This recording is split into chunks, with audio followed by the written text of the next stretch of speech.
Welcome student, जैसा कि इसके पहले की क्लास में आप पढ़ रहे थे कृत्रिम मूर्ख या फिर रुधिर अपवहन, ऐसे ही आज आपको पढ़ना है समस्थैतिकता। क्या पढ़ना है? समस्थैतिकता, यानी कि होम्योस्टैटिस शब्द वाल्टर कैनन, यानी कि होम्योस्टैटिस शब्द जो था वो वाल्टर कैनन ने 1932 ने दिया था। शरीर के अंतः यानी कि अंतः वातावरण के रासायनिक संगठन को स्थिर एवं संतुलित बनाए रखने की क्रिया समस्थैतिकता कहलाती है। क्या कहलाती है?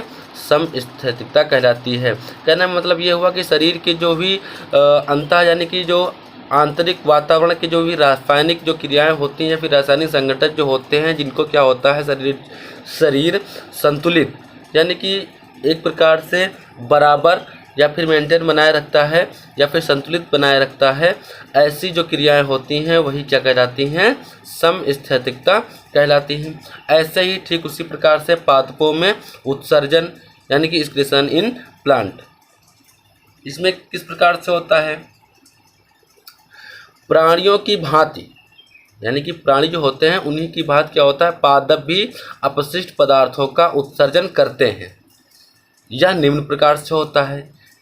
कहने का मतलब यह हुआ कि जिस प्रकार से जितने भी प्राणी वर्ग हैं जो अपने शरीर में उत्सर्जन की क्रियाएं करते हैं, उसी प्रकार यानी कि ठीक उसी प्रकार जो पौधे भी होते हैं वह भी क्या करते हैं? उत्सर्जन की क्रियाएं करते हैं। यह निम्न प्रकार से होता है। जैसे पहला पॉइंट, गैसीय अपशिष्ट उत्पाद। गैसीय अपशिष्ट उत्पाद यानी कि गैसियस वेस्ट प्रोडक्ट्स। किस प्रकार से? पादपों में गैसीय अपशिष्ट पदार्थों का निष्कासन पत्ती पर उपस्थित रंध्रों और तने पर उपस्थित वात रंध्रों द्वारा होता है। ये गैसीय अपशिष्ट कार्बन डाइऑक्साइड और ऑक्सीजन होते हैं।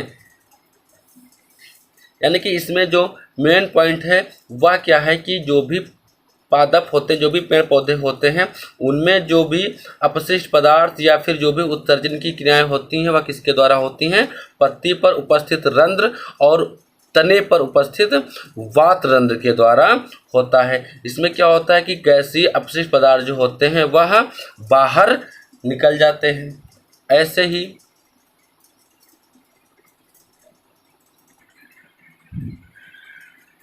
तरल अपशिष्ट उत्पाद, लिक्विड वेस्ट प्रोडक्ट, यानी कि पहला पॉइंट था गैसीय अपशिष्ट उत्पाद, दूसरा क्या है? तरल अपशिष्ट उत्पाद।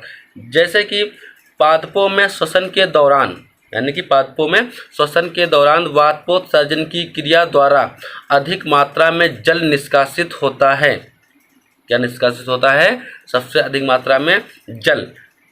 कुछ पादपों में जल का निष्कासन रंध्रों से जल वाष्प द्वारा और कुछ पादपों में जल रंध्रों से बूंदों के रूप में होता है।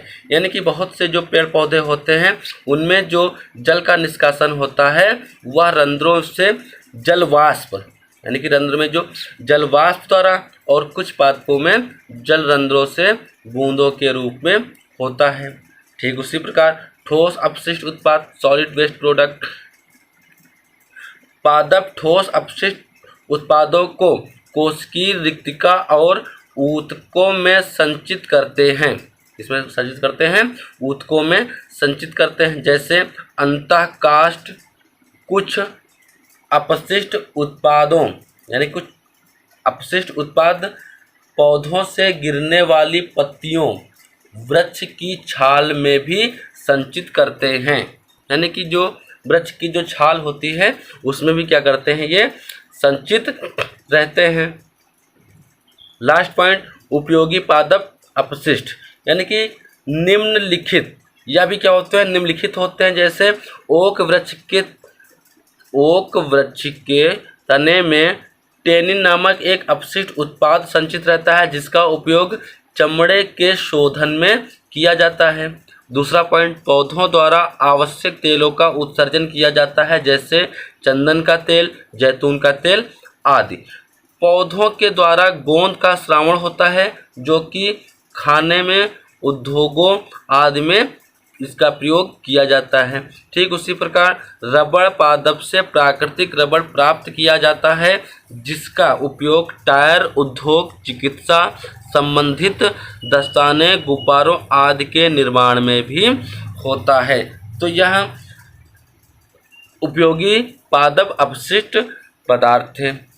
तो आज की क्लास के लिए इतना ही। Thank you class.